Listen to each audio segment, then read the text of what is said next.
신명기 6장 1절에서 9절인데요. 네, 신명기 6장 1절에서 9절 제가 한 절, 여러분들 한 절 교독하도록 하겠습니다. 이는 곧 너희의 하나님 여호와께서 너희에게 가르치라고 명하신 명령과 규례와 법도라. 너희가 건너가서 차지할 땅에서 행할 것이니 곧 너와 내 아들과 내 손자들이 평생에 내 하나님 여호와를 경외하며 내가 너희에게 명한 그 모든 규례와 명령을 지키게 하기 위한 것이며 또 내 나를 장구하게 하기 위한 것이라. 이스라엘아 듣고 삼가 그것을 행하라. 그리하면 내가 복을 받고 내 조상들의 하나님 여호와께서 내게 허락하심 같이 젖과 꿀이 흐르는 땅에서 내가 크게 번성하리라. 이스라엘아 들으라. 우리 하나님 여호와는 오직 유일한 여호와시니 너는 마음을 다하고 뜻을 다하고 힘을 다하여 내 하나님 여호와를 사랑하라. 오늘 내가 내게 명하는 이 말씀을 너는 마음에 새기고 내 자녀에게 부지런히 가르치며 집에 앉았을 때에든지 길을 갈 때에든지 누워 있을 때에든지 일어날 때에든지 이 말씀을 강론할 것이며 너는 또 그것을 내 손목에 매어 기호를 삼으며 내 미간에 붙여 표로 삼고 함께 읽겠습니다. 또 내 집 문설주와 바깥문에 기록할지니라. 아멘. 네, 오늘 말씀 전해주실 우리 정석원 목사님은 예수향남교회 협동 목사님으로 계시고요. 그리고 예수향남 기도학교의 교목으로 또 이렇게 섬겨주고 계십니다. 책으로 뭐 청소년 교사를 부탁해라든지 청소년 기도 많이 걱정 조금이라는 뭐 이런 책들도 여러 권 쓰시고 지금도 계속 활동하시면서 우리 청소년 아이들 이런 대상으로 하는 사역들을 하고 계시는데요. 지난번에 우리 교사 세미나 때 오셨어요. 그래서 교사 세미나에 오셔서 그 교사분들 많이 은혜를 받고 또 도전받는 시간이 있었는데 오늘 또 오셔서 우리 귀한 말씀 전해주러 오셨습니다. 우리 목사님 올라오실 때 귀한 목사님 우리 보내주신 하나님께 감사하는 마음으로 박수로 우리 목사님 모시도록 하겠습니다.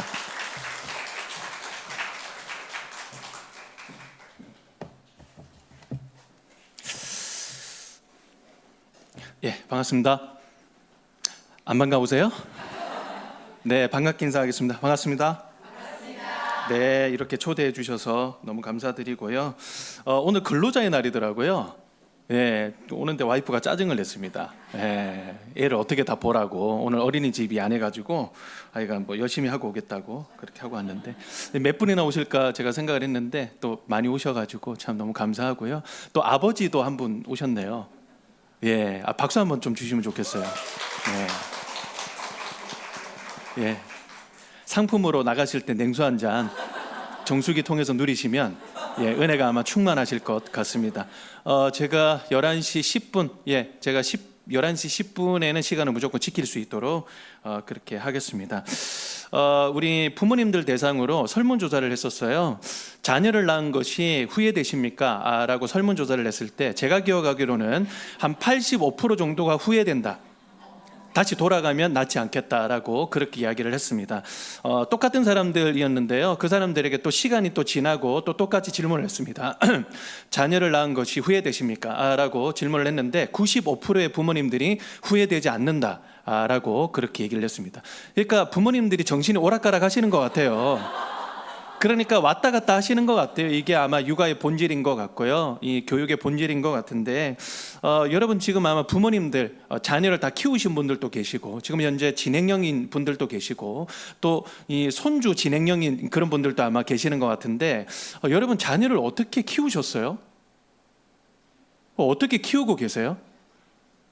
진짜 저는 대단한 것 같아요. 저는요 좀 이렇게 표현해 좀 죄송합니다만은 좀 애들을 키우는 게 그냥 강아지나 아니면 고양이 한 마리 키우는 거랑 좀 비슷하게 저는 생각을 했었거든요. 그런데 차원이 다른 것 같아요. 이거는요.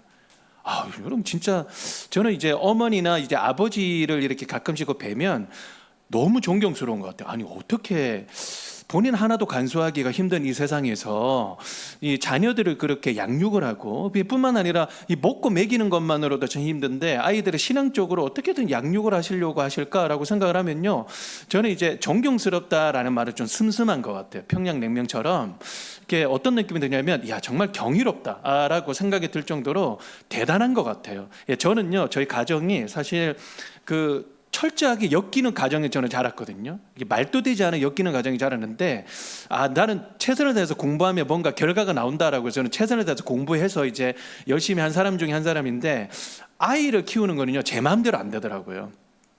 예. 그래서 이거 어떻게 해야 될까? 발등에 불이 떨어진 거예요. 하나님 앞에 가서요 진짜 많이 울었습니다. 아니, 내가 뭔가 사랑을 받은 게 있어야 아이들에게 흘려주고, 그리고 내가 본 게 있어야 이 아이들에게 뭔가 보여줄 텐데, 이 아이들을 사랑한다라고 하는데 내가 어떤 사랑을 흘려보내주고, 그리고 내가 어떤 모습을 보여줄까? 저는 진짜 까마득했어요. 하나도 안 보였거든요. 지금도 사실 마찬가지입니다. 그래서 정말 하나님 앞에 제가 나아가는 이유 중에 하나도, 사실 제가 그리스도인이기도 하지만 이 자녀들 때문에 하나님 앞에 나아가는 것도 굉장히 크거든요. 하나도 모르겠어요, 저는요. 하나도 모르겠고, 하나님 어떻게 하면 좋을까요, 진짜. 다른 것도 아니고, 제가 목사인데, 목사 자녀들 중에서도 이 엇나가는 친구들이 되게 저는 많이 봤거든요. 아니, 제가 부름을 받아서 목사가 된 거지 얘네들은 아니지 않습니까? 하나님 저 어떻게 해야 되겠습니까? 그러면서 정말 하나님 앞에 정말 많이 울부짖고 기도하거든요. 근데 사실 참 많이 힘듭니다. 저도 사실 많이 힘든데요. 제 어머니 기도회라고 하는 이 타이틀로 이 강사가 와가지고 모르겠습니다 라고 이렇게 얘기하면 얼마나 창피할까 라고 그렇게 생각이 듭니다만은 솔직한 제 마음이에요. 제 마음이에요. 그런데요, 이 부모의 참 이 부족함, 약점도 있습니다만은 오늘날 아이들이 살아가는 이 세상이 참 만만치 않아요. 제가 교사 세미나 때 말씀을 드리는지는 모르겠는데, 정기적으로 학교 앞에 가서 아이들에게 전도를 하거든요. 그러면요, 학교 안도 아니고 학교 밖에서 아이들에게 교회 나라고 전도를 하고 있어요. 그러면요, 얼마 전에 그런 일을 겪었었는데, 제 옆에 경찰차가 딱 서더라고요. 근데 경찰분이 딱 내리는데 덩치가 마동석이에요. 범죄도시. 그러니까 저를 딱 째려보면서 오시더라고요. 이 무전기에는 어떤 소리가 들리냐면 빠라바라 바라밤 이런 소리가 들리더라고요. 그래서 저는 위축이 딱 됐습니다. 그래서 그분이 저한테 와서 하시는 말씀이 뭐냐면, 선생님 여기서 이러시면 안 됩니다 라고 이렇게 얘기를 하더라고요. 여러분, 제가 여기서 이러고 있는 건 뭡니까? 목사로서 교회를 나오려고 전도를 하고 있고, 학교 안도 아니고 학교 밖에서 종교의 자유가 있는 나라에서 아이들에게 교회 나오라고 지금 권면을 하고 있는데, 공권력이 와서 지금 이래라 저래라는 지금 상황이잖아요. 그래서 저는 할 말은 하는 사람이거든요. 그래서요, 저는 목사고요, 학교 안도 아니고 학교 밖에서 교회 나오라고 지금 전도를 하고 있는데 공권력이 와서 지금 이래라 저래라 하시는 겁니까? 라고 얘기를 하려고 그랬습니다. 근데 그분이 뭐라고 그러시냐면, 누군가 여기에서 전도를 한다고 민원을 놨다는 거예요. 그래서 저는 거기에서 더 얘기를 했다가는 덕이 안 되겠다라고 생각이 돼서 죄송합니다라고 말씀을 드리고 돌아서 나오는데요, 정말 심장이 얼어붙는 듯한 그런 느낌이 딱 들더라고요. 세상 이렇게까지 됐구나. 제 와이프가 푸른 나무 재단이라고 하는 그 재단에서 일을 하는데, 아시는 분들은 아실 거예요. 그 재단이 어떤 재단이냐, 이 학교 폭력 관련 기관으로 여러 좀 일을 하고 있는 그런 기관입니다. 그 대표님이 유키즈에도 나와가지고 좀 이렇게 해서 굉장히 많은 사람들이 봤더라고요. 그 아들이 성시경의 친구인데 학폭을 당해가지고 이 아파트 5층에서 이렇게 또 쩔뚝거리는 그런 걸음으로 다시 올라간 거예요. 이렇게 죽지 않았으니까. 그래, 그 모습을 보고, 그때 당시에 대기업 중력이었는데 그거를 그만두고 이제 그 회사를 만들어서 그 학폭 당한 여러 가지 어떤 상담, 아니면 가서 이렇게 출동을 한다든지 그런 일들을 주로 하고 있는데요, 코로나가 지나고 나서 부쩍 늘었던 상담의 요청이 있대요. 그게 뭐냐 봤더니 이거래요. 제가 성경을 읽는다는 이유만으로 친구들에게 왕따를 당하고 있습니다. 제가 교회를 다닌다는 이유만으로 아이들에게 조롱을 당하고 있습니다. 그리고 아이들이 저를 뒤에서 뒷담화를 하고 있습니다. 이거 학폭입니까? 아닙니까? 라고 얘기하는 이런 상담의 건수가요, 말도 되지 않을 정도로 훅 하고 늘었다는 거예요. 저는 그렇게 생각을 해요. 이 바벨론 포로 시기가 성경에만 있는 것은 아닐 것이다라고 생각이 되고요, 오늘날 이 한국 사회, 특별히 한국 교실 상황에서는요, 내가 교회 다닌다는 이유만으로, 그리고 내가 하나님을 믿는다는 이유만으로 핍박을 당하거나 이 손해를 보거나 조롱을 받는 것이 아마 앞으로 가면 갈수록 더해지면 더해졌지 약해지지 않을 거라고 저는 생각을 해요. 그게 왜 그런가 봤더니, 오늘날에 이제 넷플릭스, 유튜브 이런 여러 가지 OTT 이런 것들을 보면요, 제가 너무나 열이 받는 건 뭐냐면, 인기 있는 컨텐츠이면 컨텐츠일수록 거기 안에 어떤 코드가 들어가 있습니까? 기독교 조롱 코드가 무조건 들어가 있습니다. 거기에 보면요, 학교 컨텐츠예요. 그런데 교회를 다니는 사람들이 무조건 악역이고요, 그리고 성경책이 심지어 다른 사람을 죽이는 하나의 도구로 드러나는 경우들이 굉장히 많이 있습니다. 여러분 왜 그럴까요? 미디어라고 하는 것은 철저하게 트렌드인데 이런 것들을 얘기를 했을 때 사람들이 열광을 하고 좋아하니까 미디어에 그런 코드를 집어넣는 거거든요. 여러분 가만히 보세요. 오늘날의 미디어 코드의 핵심은 뭐냐면 교회와 기독교에는 구원이 없다. 우리의 힘을 길러서 우리가 복수할 수 있는 사람이 됐을 때 그것이 바로 진정한 너희들의 구원이다라고 계속해서 얘기를 합니다. 여러분 이것이 아이들에게 어떤 코드를 심어줍니까? 성경 그리고 교회 기독교 그거는 구원이 아니야. 우리가 힘을 기르고 복수하는 것 그것이 너의 진정한 구원이야 라고 그렇게 얘기를 하고 있는 상황인 것이죠. 여러분 우리 어떻게 하면 좋을까요 진짜? 우리 부모로서도 참 많이 힘들기도 합니다만 이 세상의 흐름 속에서 우리의 자녀들 특별히 우리 신앙의 어떤 훈련에 대해서 우리 아이들을 어떻게 정말 양육을 하고 어떻게 아이들을 또 정말 기르면 좋을까요? 그렇죠? 사도행전에 나오는 형제들아 우리가 어찌 알고 라고 하는 이 터져 나오는 이런 음성이요, 이 부모님들의 음성이 아닐까라고 저는 생각이 되는 거예요. 그런데요, 정말 우리들이 또 한 명 너무나 감사하고 기뻐하는 건 뭐냐면 하나님은 너무나 정말 은혜로우신 분이고 하나님은 너무나 사랑이세요. 왜냐하면 이 말씀 안에 하나님은 우리에게 그 대답에 대해서 말씀을 해주셨거든요. 그래서 우리가 이런 것들이 우리의 문제 제기라고 한다면 하나님께서는 어떤 해답들을 주시는 것인가?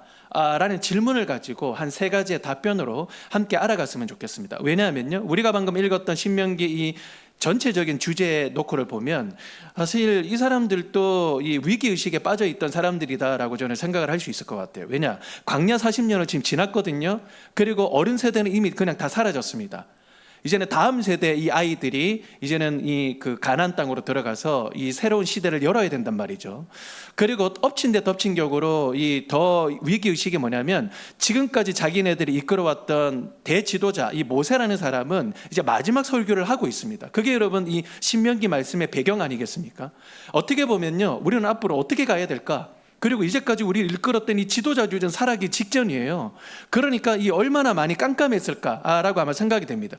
그런 상황에서 이 사람들에게 하나님이 하신 말씀이 바로 우리가 읽었던 본문의 말씀입니다. PPT 제가 넘기면서 한번 해보도록 하겠습니다. 네. 자, 첫 번째는 뭐냐면 다 같이 한번 읽어보도록 하겠습니다. 시작. 신명기 6장 1절 2절 말씀인데요, 다 같이 한번 읽어보도록 하겠습니다. 보이시죠? 읽겠습니다. 시작. 이는 곧 너희 하나님 여호와께서 너희에게 가르치라고 명하신 명령과 규례와 법도라. 너희가 건너가서 차지할 땅에서 행할 것이니 곧 너와 내 아들과 내 손자들이 평생에 내 하나님 여호와를 경외하며 내가 너희에게 명한 그 모든 규례와 명령을 지키게 하기 위한 것이며 또 내 나를 장구하게 하기 위한 것이라. 아멘. 여기에서 제가 이 은혜를 받는 포인트가 뭐냐면 바로 1절 말씀인데요, 이는 곧 너희의 하나님 여호와께서 라고 이렇게 시작을 합니다. 여러분 이것이 무엇입니까? 바로 이 말씀의 주어는 바로 하나님이라는 그런 말씀인 것이죠. 사실 이 말씀뿐만 아니라 성경 전체적인 그 주제를 보면요, 이제 주어가 뭐냐면 다니엘이 어떻게 하였더라, 모세가 어떻게 하였더라, 아브라함이 어떻게 하였더라 라는 것도 있지만 하나님께서 이 다니엘을 그리고 이 요셉을, 다윗을, 그리고 아브라함을 어떻게 하였더라 라고 하시는 그런 말씀이거든요. 그러니까 사람에게 어떤 그 의가 있어서, 그리고 사람에게 어떤 이 자격이 있어서 하나님을 사용하신 것이 아니라 아무것도 없었던 그런 사람들에게 하나님이 다가가셔서 주권적으로 그 사람을 사용을 하셨다라고 얘기하는 것이죠. 여러분 오늘날 우리들은 많이 힘들다라고 얘기를 되게 많이 합니다만은 성경을 펼쳐보셔서 아시잖아요. 여러분 오늘날 시대에 비하면요, 성경 시대에는 빨간 맛이 더 많습니다. 마라 맛이 더 많고요, 그리고 힘든 맛이 더 많습니다. 여러분 바벨론 포로 시기, 사사기 시대, 여러분 그 시대에 비하면 오늘날 우리 시대는 순한 맛이고요, 그리고 질이 맛이고요, 그리고 괜찮은 맛이에요. 여러분 그 시대에 무슨 소망이 있었겠습니까? 여러분 그 시대에 무슨 뭐 소망, 희망 이런 단어들이 이 통용이 됐겠습니까? 여러분 그런 시대의 유일한 소망과 희망이 뭐였습니까? 살아계신 하나님이었고요. 하나님이 다음 세대를 포기하지 않는다라고 하는 것이 유일한 소망이었습니다. 여러분 오늘날 이 시대까지 교회가 흘러오게 된 거는요, 교회가 잘해서 이 시간까지 흘러오게 된 것도 있습니다만은 그렇지 않았죠. 하나님이 여전히 교회를 포기하지 않으시고 여전히 붙들고 계시기 때문에 교회는 지금까지 왔고 앞으로도 가게 될 것입니다. 여러분 이 말씀을 통해서 우리에게 주시는 것은 뭐냐면 하나님께서 우리 아이들의 주인이시라는 거예요. 하나님께서 우리 다음 세대의 주인이시라는 것이죠. 결국은 여러분 소망이 있다 없다는요, 우리가 얼마나 강하냐 약하냐, 그리고 아이들이 살아가고 있는 이 세상이 얼마나 악하냐 선하냐 거기에 달린 것이 아니라 하나님이 누구시냐, 하나님이 우리를 포기하시냐 안 하시냐, 여러분 거기에 달려있다라고 얘기를 하는 것이죠. 그래서 여러분 중요한 건 뭐냐, 우리의 신앙의 양육에 있어서 중요한 것은 주어가 누구냐라고 얘기를 하는 것이죠. 부모가 주어냐 하나님이 주어냐 라고 하는 것에 달려있다라고 저는 생각을 합니다. 그래서 저는 이 단어를 굉장히 좋아하는데요, 우리가 신앙을 양육을 할 때 이 프롬과 트롯 이게 굉장히 저는 중요하다고 생각을 하는데요, 이게 신앙의 양육, 특별히 이제 자녀가 누구로부터 왔느냐라고 하는 것을 우리는 날마다 정립을 할 필요가 있을 것 같습니다. 여러분 이런 거예요. 이 자녀들은 나로부터가 아니라 하나님으로부터 서로 나를 통하여 인 것이죠. 그런데 여러분 이 거꾸로 된다라고 한번 생각을 해보세요. 이 자녀들은 나로부터 나왔고 하나님을 통하여 내가 양육을 한다라고 하면요, 나도 아이들도 망하는 지름길입니다. 왜냐? 내가 바로 주어잖아요. 내가 바로 주인이고. 그렇지만 하나님으로부터 온 이 아이를 나로부터 양육을 하게 해주셨다 라고 이렇게 생각을 하고 있으면, 그러면 이 호흡이 가팔라질 때도 긴 호흡이 가능합니다. 왜? 나로부터 온 아이들이 아니기 때문에, 내 것이 아니라 바로 하나님의 것이기 때문에. 그래서 칼릴 지브네라는 분이 그런 얘기를 했잖아요. 우리의 자녀는 당신으로부터 나온 게 아니라 당신 그 위에 있는 그분으로부터 나왔다고. 근데 중요한 건 뭐냐, 너네들은 나의 주인이 아니다. 바로 하나님으로부터 온 이 아이들을 나를 통하여 하나님이 양육하게 해주신다. 우리는 철저하게요, 동사예요. 철저하게 주어는 바로 하나님이시라는 것이죠. 그래서 유명하신 분이 이런 얘기를 하지 않았습니까? 유명한 교육학자가 우리에게 온 자녀는 우리에게 온 너무나 소중한 손님이다. 하나님이 보내신 손님이라는 것이죠. 내 것이 아니고 내 마음대로 주무를 수 있는 아이도 아니고 또 언젠가는 떠날 수 있는 그런 귀중한 손님이라고 얘기하는 것이죠. 결국은 그 주인의 그 주권이 어디 있습니까? 바로 하나님께 있다라고 하는 사실을 우리에게 계속해서 알려주고 있습니다. 여러분 중요합니다. 우리의 자녀의 양육에 있어서는 주어는 누구라고요? 내가 아니라 바로 하나님이라고 하는 그런 사실인 것이죠. 그래서요, 하나님이 주어다라고 하는 사실을 믿는 분들의 특징은 뭐냐면 자녀들을 믿어줘요. 다시 한 번 더, 자녀들을 믿어줍니다. 지금 자녀를 양육하고 계시는 분들 계시죠? 어린아이들로부터 그리고 이제 독립한 아이들까지 아마 다들 있으실 텐데, 여러분 어떤 아이들이라더라도 우리의 눈에 보는 대로 아이들을 판단하면요, 때로는 이 화가 날 수 있고 때로는 답답할 수 있습니다. 그러나 하나님의 눈으로 이 아이들을 바라볼 때 결국은 이 아이들을 믿음의 눈으로 바라볼 수 있어요. 그래서 중요한 건 뭐냐, 우리 아이들도 우리의 믿음의 대상입니다. 제가 감히 부탁을 드리는 건요, 여러분 아이들을 좀 믿어주십시오. 목사님 뭐 믿을 구석이 있어야만 뭐 믿지요. 예? 믿을 구석이 없을 때 믿어주는 게 그게 진짜 믿음 아닙니까? 여러분 우리 믿음이라는 건 눈에 보이는 것 따라 판단하는 것이 아니라 그 너머를 바라보고 거울을 바라보는 것이 아니라 창문으로 바깥 세상을 보는 것이잖아요. 그래서 우리가 아이들 믿어주는 것이 굉장히 중요합니다. 설문조사를 한번 했다 그러죠. 이 자리에 계시는 분들 한 제가 봤을 때 20대 30대 정도 계시는, 저는 이제 X세대 출신. 갑자기 얼굴이 확 피셨어요. 예, 하여간 30대, 40대 이제 부모가 된 세대들에게 설문조사를 한번 했다 그럽니다.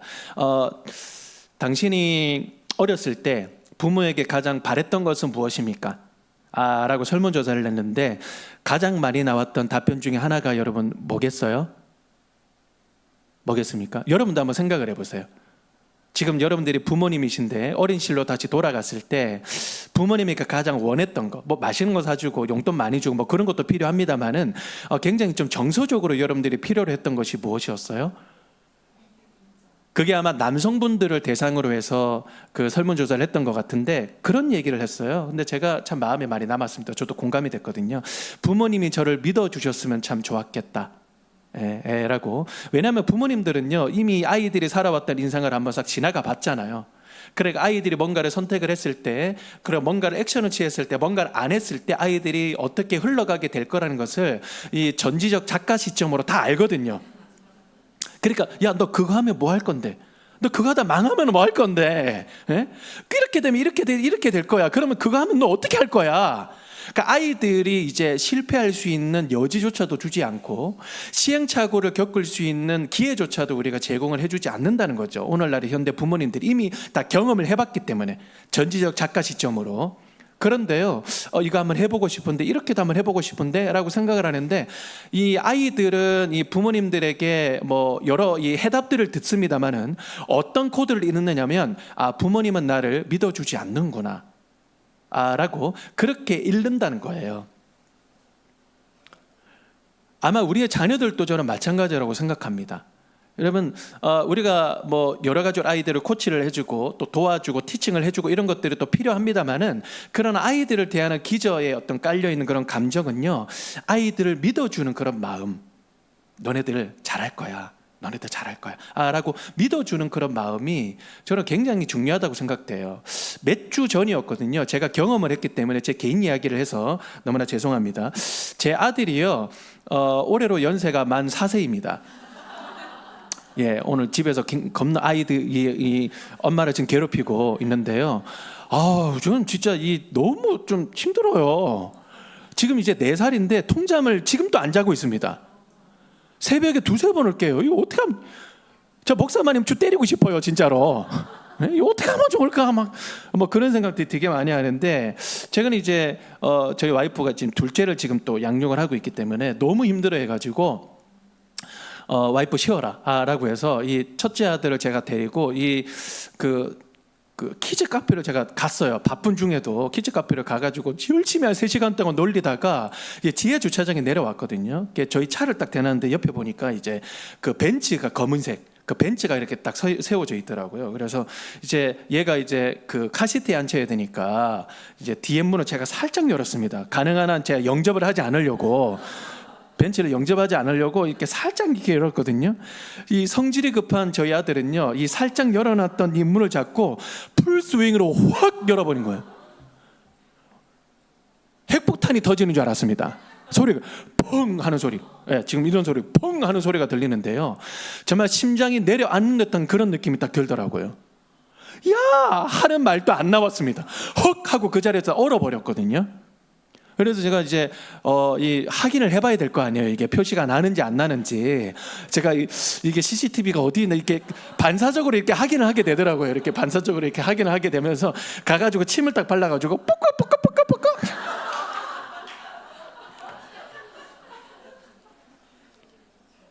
파여 있었습니다.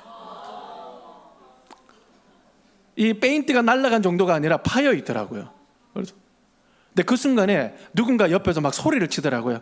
야, 빨리 도망가, 빨리 튀어. 그 차는 벤츠야, 그것도 S클래스. 지금 와이프가 쫓아와서 그 얘기를 하나 이렇게 들어보니까요, 제 양심의 소리더라고요.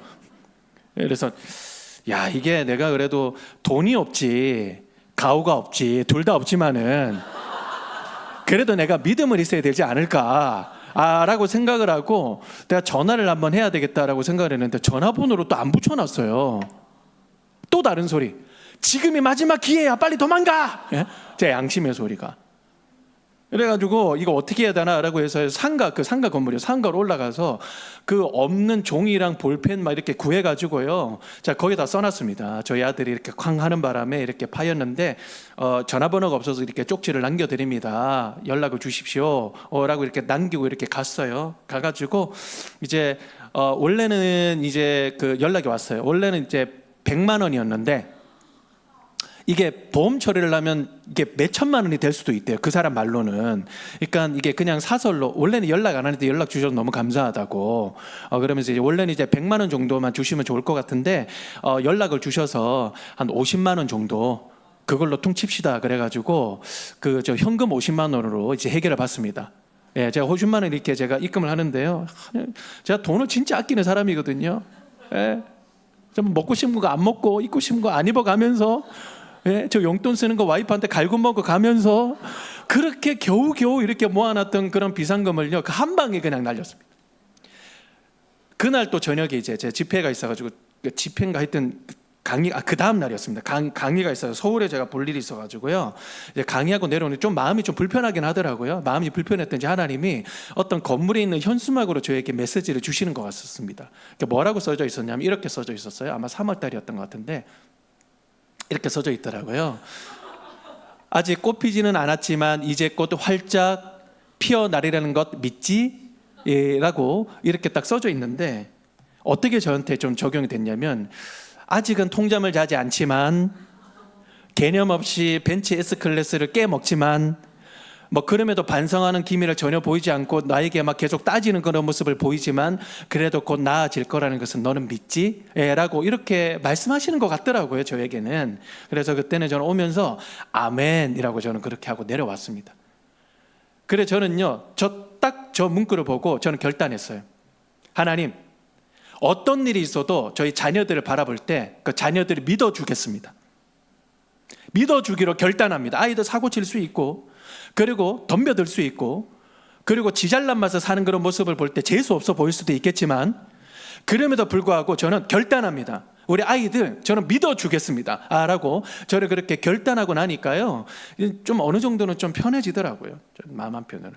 여러분 왜 우리 아이들을 믿어줍니까? 아이들을 믿는 게 아니잖아요, 여러분. 아이들 뒤에 계시는 하나님을 믿는 거잖아요. 하나님이 이 아이들의 주인이시다라는 사실을 우리가 믿는 것 아닙니까? 여러분 그렇잖아요. 그래서요 하나님이 바로 이 아이의 주어이시다. 우리의 신앙의 주어이시고 우리를 통해서 역사하신다. 그래서 우리들도 아이들을 믿겠다라고 하는 그런 마음으로 나아가신다면 조금 더 도움이 되시지 않을까라고 그렇게 생각이 됩니다. 예, 두 번째는요, 저는 이거라고 생각을 합니다. 다 같이 읽겠습니다. 시작. 하나님 말씀을 부지런히 가르치라 라고 말씀하시죠. 신명기 6장 6절에서 7절 말씀 다 같이 읽도록 하겠습니다. 시작. 오늘 내가 내게 명하는 이 말씀을 너는 마음에 새기고 내 자녀에게 부지런히 가르치며 집에 앉았을 때에든지 길을 갈 때에든지 누워 있을 때에든지 일어날 때에든지 이 말씀을 강론할 것이며. 네, 여기 말씀을 보니까 내게 명한 이 말씀은 너는 마음에 새기고 그리고 7절에 보니까 내 자녀에게 부지런히 가르치라. 그것이 뭡니까? 그게 바로 집에 앉았을 때든지 길을 갈 때든지 누워 있을 때든지 하여튼 어떤 일이 있을 때든지 모든 기회를 다 삼아서 때를 어떤지 못 어쩐지 너는 하나님의 말씀을 강론하라. 그러니까 가르치라. 어떻게 보면 전파하라 라고 하는 것과 마찬가지입니다. 그래서 우리들에게 말씀을 전파하라. 누구에게요? 우리의 자녀들에게 라고 이렇게 말씀을 하시는 것이죠. 제가 최근에 성경을 읽으면서요 좀 이게 뭔가 쭈삣하면서 서는 그런 경험을 했었습니다. 이게 왠가 봤더니 그 사사기에 보면 뭐 여러 사사들이 나옵니다만은 그래도 유명한 사람 중에 한 사람이 삼갈리지 않습니까? 이 사람이 내러티브가 굉장히 아주 드라마틱한데 태어나기 전부터 먼저 태어난다라고 얘기를 하고 그 다음에 쭉 얘기를 하면서 이렇게 비극적으로 결말을 좀 맺게 되는데요. 저는 말씀을 보면서 와 이거 나한테 주시는 말씀이다 라고 저는 느꼈는데 왜냐하면요 보이시죠? 삼손이 태어나기 전에 천사가 삼손의 어머니에게 태어날 것이다 너 이런 것들을 해라 라고 명령합니다. 그리고 난 다음에 이제 삼손의 그 어머니가 들은 대로 삼손의 아버지 마노아에게 얘기를 하지 않습니까? 그냥 똑같은 말씀이에요. 똑같은 말씀인데요. 여러분 여기에서 좀 빠져 있는 듯한 그런 말씀이 있어요. 여러분 뭐가 빠져 있습니까? 여기에서 뭐가 빠져 있어요? 혹시 손 들고 얘기해 주실 수 있는 분? 맞추시는 분에게는 제가 준비한 상품 드리겠습니다. 네, 상품 드리겠습니다. 스팀 자동 청소기, 로봇 청소기. 담을 수 있는 박스를 드릴게요. 네. 뭐가 빠져 있는 것처럼 보입니까? 사사기 13장 4절 5절 말씀 다 같이 한번 읽어볼게요. 시작. 독주를 마시지 말며 어떤 부정한 것도 먹지 말지니 보라 내가 임신하여 아들을 낳으리니 그의 머리 위에 삭도를 대지 말라. 이 아이는 태어나옴으로부터 하나님께서 맡아진 나실이 됨이라. 그가 블레셋 사람의 손에서 이스라엘을 구원하기 시작하리라 하시니. 자, 사사기 13장 7절 말씀 지금 몇 절 이렇게 안 넘어갔죠? 자, 준비 시작. 그가 내게 이르기를 보라 내가 임신하여 아들을 낳으리니 이제 포도주와 독주를 마시지 말며 어떤 부정한 것도 먹지 말라. 이 아이는 태에서부터 그가 죽는 날까지 하나님께 바쳐진 나실인이 됨이라 하더라. 여러분, 산손이 어디에서 힘이 쫙 빠졌습니까? 여러분, 지금 아내가 남편에게 얘기를 할 때 그 말이 있습니까? 아니면 없습니까? 쏙 빠졌죠. 저는 삼손이 그런 결말을 맞게 된 이유 중에 하나가 이 어머니가 아버지에게 이 전달을 했던 이 말씀에 쏙 빠진 것과 관계가 없을까라고 생각을 할 수 있어요. 그런데요, 저는 관계가 없다라고 생각하지 않습니다. 아마 계속해서 그 신앙교육이 계속 갔을 거라고요. 저는 신앙교육 계속 갔을 거라고 생각을 하거든요. 받았을 때 아마 이것을 중요하게 생각하지 않은 것이 아닐까라고 저는 상상을 해보는 거예요. 상상을 해보는 것입니다. 이 성경에 그것 때문에 그 아이가 망했다라고 얘기는 하지는 않습니다. 그러나 이 성경 전체적인 사고방식으로 봤을 때는 그럴 수도 있겠다라고 저는 생각을 하게 되는 것이죠. 여러분, 중요합니다. 하나님 말씀은요, 우리 것이 아니라 하나님의 말씀이에요. 나를 통해서 오는 것이 아니라, 나로부터 오는 것이 아니라 나를 통해서 아이들에게 전해지는 거예요. 결국은요, 아이들에게 하나님의 말씀을 있는 그대로 가르치는 것이 굉장히 중요합니다. 가르치는 게 굉장히 중요하죠. 다음 구절을 우리 한번 봤으면 좋겠어요. 사사기 2장 이제 10절에서 13절 말씀인데, 여러분 아시는 말씀처럼 신명기 말씀은 가나안 땅에 들어가기 직전에 하나님이 말씀하신 거고요. 사사기 말씀은 이제 그 말씀을 듣고 가나안에 들어가서 하시는 그런 말씀이시죠. 그런데 사사기 2장 말씀에는 여러분 어떻게 시작을 합니까? 제가 한번 읽어드릴게요. 2장 10절에서 13절 말씀. 그 세대의 사람도 다 그 조상에게로 돌아갔고 그 후에 일어난 다른 세대는 여호와를 알지 못하며 여호와께서 이스라엘을 위하여 행하신 일도 알지 못하였더라. 11절. 이스라엘 자손이 여호와의 목전에 악을 행하며 바알을 섬기며. 12절. 애굽 땅에서 그들을 인도하여 내신 그들의 조상들의 하나님 여호와를 버리고 다른 신들 곧 그들의 주위에 있는 백성의 신들을 따라 그들에게 절하며 여호와를 진노하시게 하였으되. 13절. 곧 그들이 여호와를 버리고 바알과 아스타롯을 섬겼으며. 여기 보니까 계속 패턴이 반복되죠. 몰랐다, 섬겼다, 몰랐다, 섬겼다 라고 이렇게 이야기를 하고 있습니다. 이때 이스라엘 백성들은 신명기 6장 1절에서 9절 말씀하셨던 그 말씀을 마음에 새기지 않았을 가능성이 굉장히 높습니다. 왜냐? 그렇게 행하지 않았을 때 그 결론은 뭐였습니까? 고로시 그 피해는요, 다음 세대 우리 자녀들 아이들에게 오롯이 갔습니다. 그러니까 다음 세대가 아니라 다른 세대가 태어났다. 그들은 하나님이 행하신 일들을 알지 못하고 우상 앞에 절하였다. 여러분, 왜 절합니까? 알지 못하였다, 절하였다, 알지 못하였다, 절하였다. 이런 패턴들은요, 계속해서 사사기 말씀을 통해서 계속 이어지고요, 오늘날에도 계속 이어지게 됩니다. 여러분, 무엇 때문에 망한다고 합니까? 여호와를 아는 지식이 없으므로 망하는도다라고 이렇게 이야기를 하지 않습니까? 이런 패턴들은 계속 반복돼요. 몰랐고 막다, 몰랐고 저랬다, 몰랐고 저랬다라고 그렇게 계속해서 이야기를 하는 것이죠. 여러분, 이들이 왜 하나님의 말씀을 있는 그대로 전하지 못했을까요? 아마 바빴을 것 같아요. 가나안 땅에 들어가면 전쟁이 굉장히 많았잖아요. 전쟁을 하느라고 굉장히 바빴을 것 같아요. 그리고 전쟁이 끝나고 나서 땅을 점령을 했을 때는 이제 정착을 하기에도 너무나 바빴을 것 같아요. 정착을 하고 나서는 이제 먹고 살기에도 너무나 바빴을 것 같아요. 그러니까 계속해서 후순위로 밀려가는 건 뭐예요? 하나님의 말씀을 가르치고 아이들에게 있는 그대로 하나님의 말씀을 흘려보내주는 것이 후순위로 계속 밀려지는 거죠. 그래 나중에는 정착을 했을 때는 하나님의 말씀을 가르치는 것이 이제는 별로 필요하게 느껴지지 않는 거예요. 그렇죠. 먹고 사는데 별 문제가 없는데요, 뭘. 그래 아이들 잘 살고요. 아이들 그냥 알아서 지대로 잘 사니까요. 그렇죠? 그러니까 거기에서 절박함도 느껴지지도 않고 하나님의 말씀 내가 제대로 가르쳐야 되겠다 라고 생각이 잘 되지 않는 것이죠. 그렇죠? 근데 여러분, 우리가 하나님의 말씀 가르치는 것은 저는 이제 뭐 단순하게 굉장히 쉽다라고 말씀을 드리는 게 아니에요. 굉장히 어려운 거다라고 저는 말씀을 드려요. 저희 와이프도 보면 제 흉부름은 건 아닌데 이거 혹시 실시간으로 나갑니까? 감찰하시는 하나님처럼 저를 감찰할 수도 있는 거거든요. 지금 나가는 거예요, 지금? 저희 와이프만 좀 어떻게 좀 단절할 수 없나요? 온통 그 생각이에요. 예?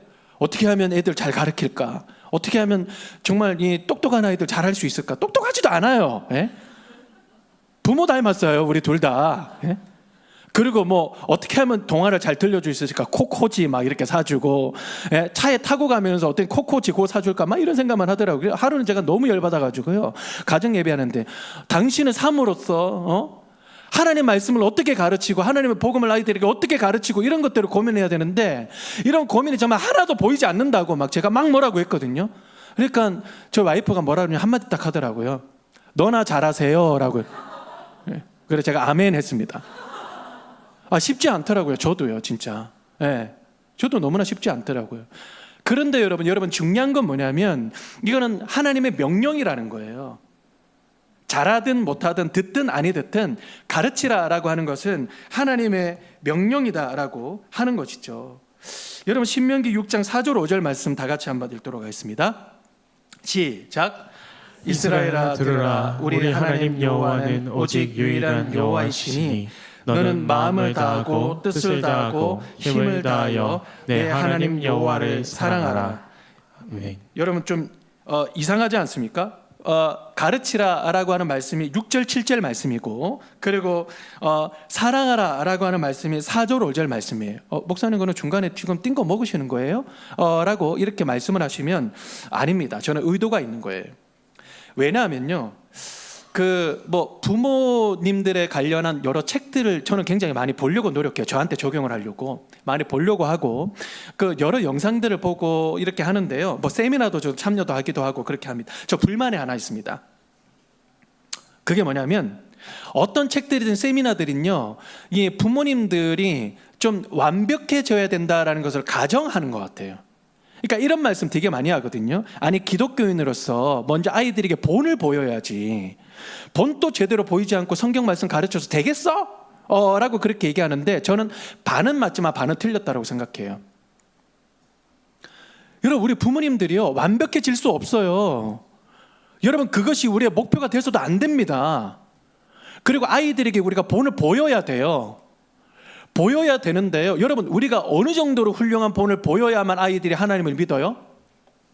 그러면요 주객 전도가 되는 거예요.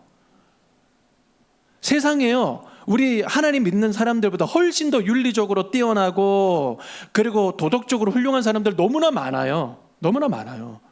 근데 그 자녀들이 그 부모님 따라 다 갑니까? 아닌 아이들도 되게 많이 있거든요.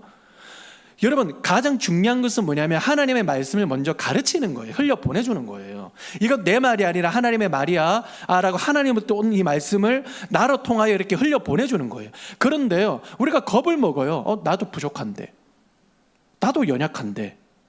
저는 이거는 정말 안 될 거라고 생각합니다. 여러분 부모님으로서 자책 되게 많이 하시는데 왜 자책하십니까? 자책하지 마십시오. 여러분 하나님이 여러분들을 부모님으로 세워주셨어요. 예? 두려워하지 마십시오. 용기를 내십시오. 하나님이 우리 아버지시고 우리의 주인이세요. 우리가 하나님 붙들고 나아갈 때 하나님이 우리를 통해서 하나님의 지혜를 주시고 능력 주실 거예요.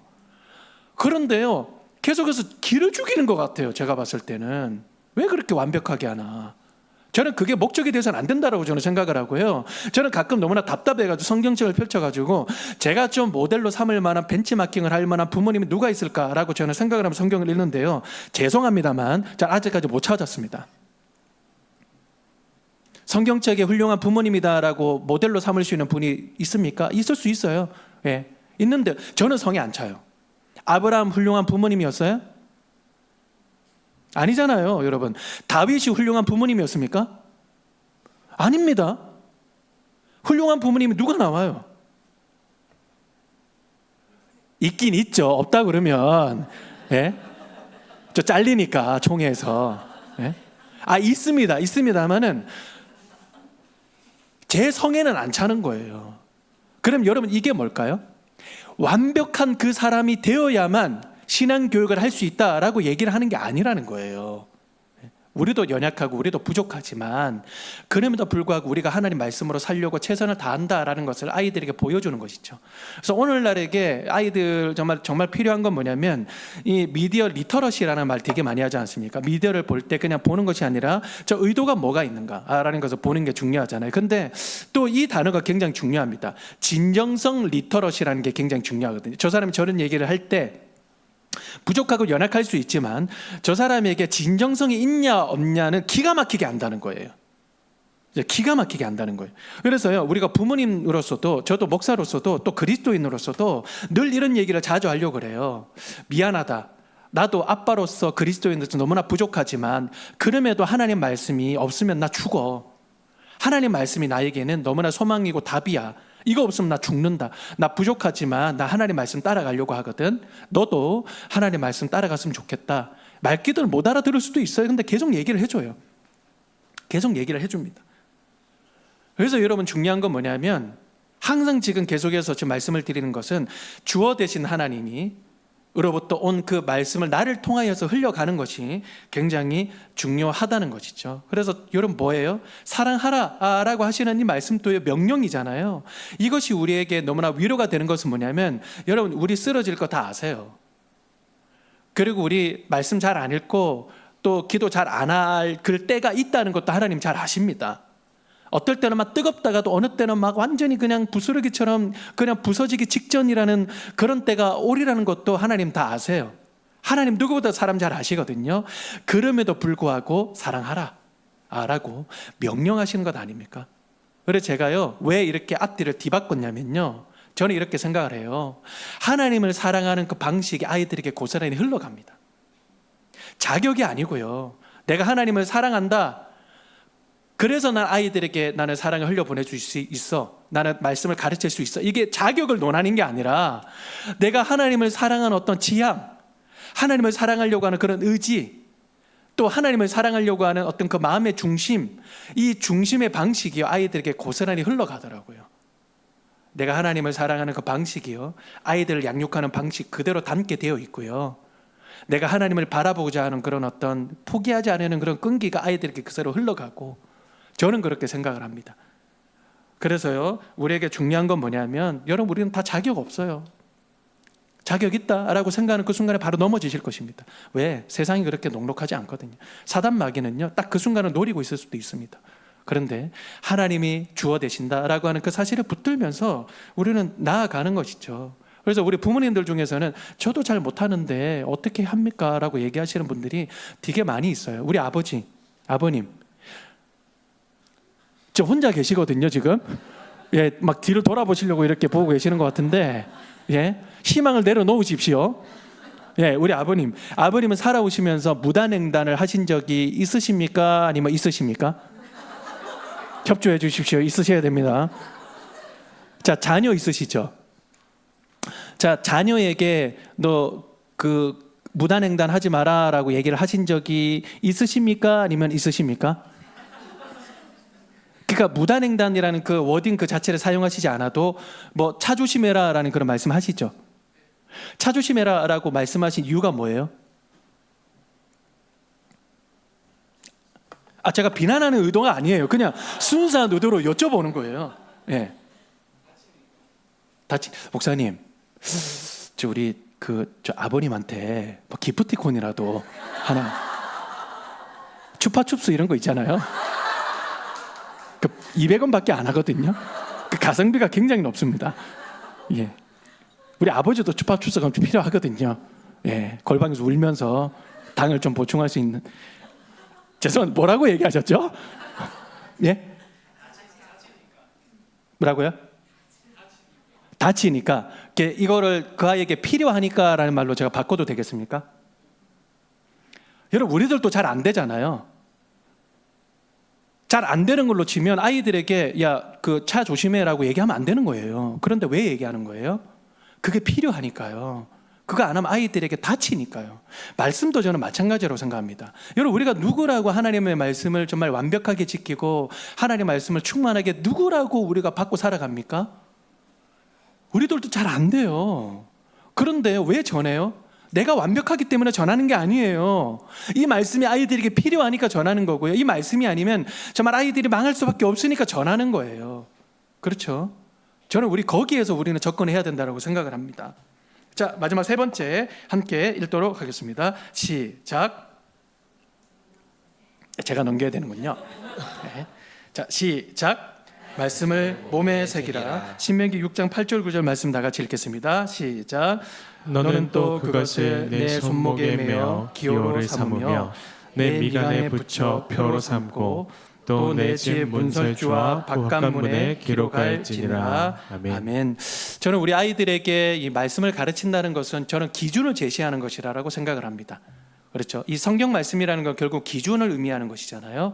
그래서 이것이 뭐 맞다 틀리다라고 뭐 얘기를 하든 아니면 듣든 아니 듣든 계속해서 전해야 되는 것은 뭐냐면 이것은 바로 기준이라고 얘기를 하는 거예요. 여러분, 하나님의 말씀은 아이들의 어디에 새겨지느냐? 저는 이제 마음에도 새겨진다라고 저는 생각을 합니다만은 몸에 새겨진다라고 믿는 사람 중에 한 사람이에요. 여러분, 믿음은 어디에서 생긴다고요? 들음에서 생기죠. 또 그 들음은 그리스도의 말씀으로 인하여 우리가 듣는 것 아닙니까? 여러분, 하나님의 말씀, 그리스도의 말씀 어디에서 들어요? 에버랜드, 롯데월드, 전대하는 뭐 어디에서 듣습니까? 우리가 말씀 듣는 자리, 그 예배 자리, 그리고 가정에서 가정 예배를 드리는 그 자리, 또 부모님과 함께 식탁에 서로 대화를 나누는 그 자리에서 그리스도의 말씀을 듣는 거거든요. 그런데 이제 계속해서 그 자리를 떠난다는 것은 내가 믿음을 갖지 않겠다라는 말과 거의 동의어입니다. 그래서 굉장히 중요한 건 뭐냐? 아이들과 함께 말씀을 나누고 기도하고 또 말씀을 전하는 그 자리가 저는 굉장히 중요하다고 생각돼요. 코로나가 지나고 나서요, 강풍처럼 불어닥쳤던 건 뭐냐면 가정 예배가 회복이 되어야 된다 라고 그렇게 얘기를 하는데 안타깝습니다. 왜냐? 하나의 유행으로 끝나는 것 같아요. 그러니까 이제는 좀 이 현장 예배가 좀 풀렸으니 가정 예배가 아니라 이제는 또 이 교회 아이들을 맡겨야 된다라고 하는 이 패러다임으로 서서히 좀 돌아가는 것 같습니다.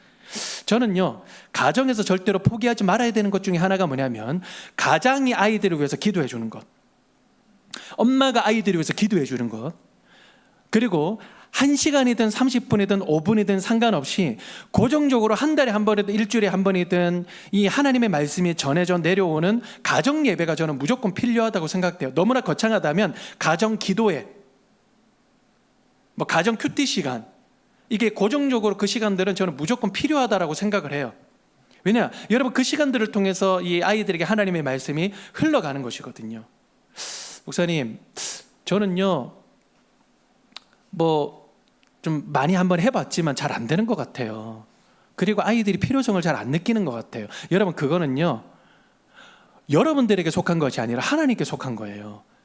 하나님이 그 아이의 마음을 갑자기 가난하게 하시고 강팍하게 하시고 그 아이의 마음을 열어주시고, 그거는요 하나님께 속한 거잖아요. 여러분, 그렇지 않습니까? 결국은요, 중요한 건 뭐냐면 똑같은 시간대 똑같은 장소에서 부모님은 그 자리에 어디 계시느냐, 저는 그게 굉장히 중요합니다. 저는 굉장히 중요해요. 그렇죠. 아까 목사님이랑 서로 이렇게 대화를 나눈 중에 요즘에 아이들을 만나면서 한 번씩은 좀 가슴이 아픈 건 뭐냐면 아이들이 저는 교회 안 나가도 행복해요. 저는 교회 안 나가도 뭐 별로 뭐 결핍감을 느끼지 못합니다 라고 그런 얘기들을 되게 많이 할 때 가슴이 아프다라는 얘기를 하시면서 좀 여러 모양으로 좀 섬기고 계신다라는 얘기를 하는데요, 저는 너무나 감사했어요. 예, 그런 얘기를 할 때 그걸 이제 맞받아 치거나 아니면 이렇게 뭔가 정죄를 하거나 아니면 해답을 주는데 급급할 수 있는데, 목사님은 굉장히 아이들을 관계적으로 접근하시면서 어떻게든 아이들의 마음을 어루만져 주시려고 이렇게 노력을 하시더라고요. 저는 그게 맞다고 생각돼요. 왜냐하면요, 하나님의 타이밍은 아이들에게 무조건 있거든요. 그렇죠? 분명히 무조건 있습니다. 근데 중요한 건 뭐냐? 옆에서 그 타이밍이 왔을 때 누가 그 이야기를 들어주느냐, 누가 그 자리를 지켜주느냐 굉장히 중요합니다. 세상의 해이주의자가 그런 얘기를 듣고 얘기를 해주느냐, 그리고 세상에 뭐 다른 뭐 우상을 숭배하는, 그러니까 세상에 어떤 뭐 돈을 숭배하고 이런 사람이 듣고 얘기를 해주느냐, 그게 굉장히 다른데, 신앙을 가지고 있는 분이 하나님의 말씀으로 툭 하고 던져주는 그런 사람이 필요한데요. 그것은 뭐냐, 계속해서 그 자리를 지키는 것이 아주 중요합니다. 제가 최근에 그 C.S. 루이스라고 하는 분을 너무 좋아하는데요. 스크루테이프의 편지라고 하는 책은 한 2년에 한 번꼴은 좀 계속해서 보게 되는 것 같아요. 여러분들도 한번 읽어보십시오. 굉장히 어렵습니다. 저는 처음 읽을 때 뭐 책을 여러 번 던졌어요. 너무 어려워가지고. 예. 근데 여러분, 이 책이, 이 내용이 뭡니까?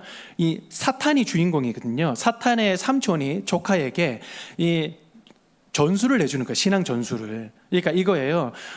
그리스도인들에게 어떻게 하면 신앙을 빼앗을 수 있을까? 이렇게 하면 빼앗을 수 있다라고 지혜를 전수를 해주는 거예요. 그럼 이거를 거꾸로 읽으면 우리에게 은혜가 되고, 똑바로 읽으면 좀 시험이 될 수 있겠죠. 그런데 최근에 읽었던 그 내용 중에서 제가 좀 가슴을 쳤던 게 뭐냐면 이 말이네요. 그러니까 이 사탄 삼촌이 조카에게, 야, 그리스도인들에게 이런 거 한번 해보면 너 대박이야, 성공이야 라고 얘기하면서요, 우리 몸으로 하는 행동이 우리 영혼에 너무나 많은 영향을 끼친다는 사실을 망각시켜라. 그러면 그리스도인들에게 믿음을 빼앗을 수 있을 것이다 라고 이렇게 이야기를 했거든요. 우리 아이들이 몸으로 무엇을 하느냐가 영혼에 지대한 영향을 미칩니다. 그래서 여러분, 우리들은 몸으로 아이들과 어디에서 함께 할 것이냐, 이에 대한 고민을요, 이제는 시작을 해야 될 것 같아요. 이제는 마무리를 좀 해야 될 것 같은데요. 최근에 제가 장신대 기독교 교육학과 교수님이신 신형섭 교수님이라는 분과 이렇게 대담회를 하는 중에 그분이 그런 얘기를 하더라고요. 최근에 이제 영국의 그 에딘버러인가요? 그 대학을 가서 1년 동안 교환 교수로 갔다 왔는데, 좀 이 영국의 어떤 영적 상황에 대해서 연구를 했대요. 근데 깜짝 놀랐대요. 왜나 봤더니요, 몇 년 전만 해도 이 영국의 복음화율이 3%밖에 되지 않았대요. 그러니까 이 100명 중에 3명만 이제 교회를 나가는 거예요. 그런데 최근 들어가지고 그 3%의 비율이 7%까지 훌쩍 뛰어올랐대요. 그러니까 3명이 나오다가 7%까지 올랐다는 거예요. 왠가 봤더니, 조사를 해봤더니 그 이유는 간단했더래요. 가정에서 부모님들이 포기하지 않고 아이들과 함께 예배를 드려주고, 혼자 예배를 드리는 날도 굉장히 많았대요. 핑계를 대면서 저 못 가요, 가기 싫어요, 저 다른 거 해야 돼요. 그럼에도 불구하고 부모님들 그 예배 자리를 지키셨대요. 그 자리를 통해서 아이들에게 계속해서 흘려준 것이죠. 그것이 가장 큰 원인 중에 하나였다라고 얘기하는데, 와, 저는 가슴을 쳤습니다. 와, 나 이거 나 그대로 해야지, 오케이, 해야 되겠다 라고 생각을 하면서 제가 적용을 했는데요. 자, 결론은 우리가 함께 나눴던 이 메시지를 함께 기도문의 형식으로 읽으면서 마무리를 할 수 있도록 하겠습니다. 우리 다 같이 한번 처음부터 끝까지 읽도록 하겠습니다. 시작. 하나님으로부터 우리를 통해 자녀를 이 땅에 허락하심을 감사합니다. 우리가 주인이 아니라 하나님이 주인 되심을 새기게 해주시고, 우선적으로 하나님 말씀을 가르치는 용기를 주셔서 말씀이 우리 가정에 몸에 새겨지는 은혜가 있기를 원합니다. 기도하겠습니다. 하나님, 우리 수지 함께하는 교회 우리 어머니들과 우리 아버님 이 자리에 불러주셔서 너무나 감사를 드립니다. 하나님, 때로는 우리들도 너무나 무기력할 때가 많이 있고, 이 세상에 너무나 바쁘고 너무나 정신없는 흐름 가운데서 우리 아이들을 양육하는 것도 너무나 정신이 없는데, 믿음까지도 그리고 신앙까지도 양육하기에는 너무나 버겁고 힘들 때도 참으로 많이 있습니다. 그러나 우리가 자포자기의 상태에 빠지지 않을 것은 바로 이 신앙의 주인이 우리가 아니라 바로 하나님이시기 때문임을 믿습니다. 하나님, 우리의 자녀들을 우리가 양육하고 섬기는 것은 자녀들이 우리의 것이 아니라 바로 하나님의 것임을 믿기 때문입니다. 하나님, 우리 아이들을 믿게 하여 주시고, 아니, 아이들을 믿는 것이 아니라 아이들 뒤에 계시는 하나님을 믿게 하여 주시옵소서. 결국은 하나님은 이 아이를 포기하지 않으시고 우리의 기도에 응답해 주셔서 이 아이를 주님의 자녀로, 주님의 제자로, 주님의 천국 백성으로, 하나님 나라 백성으로 사용하여 주실 줄로 믿습니다. 하나님, 날마다 우리에게 용기를 허락하여 주시옵소서. 날마다 우리에게 용기를 허락하여 주시옵소서. 날마다 우리에게 용기를 허락하여 주시옵소서. 하나님, 그 용기와 담대함을 가지고 하나님의 말씀을 있는 그대로 흘려보내게 하여 주시고, 아이들을 위하여 울게 하여 주시옵소서. 그래야 하나님, 이 자녀들 주님의 자녀들로 부족함이 없도록 믿음으로 잘 양육할 수 있도록 은혜와 지혜와 믿음과 성령 충만함을 흘려주시옵소서. 감사를 드립니다. 이 모든 것을 우리 구주 예수 그리스도의 이름으로 기도합니다. 아멘.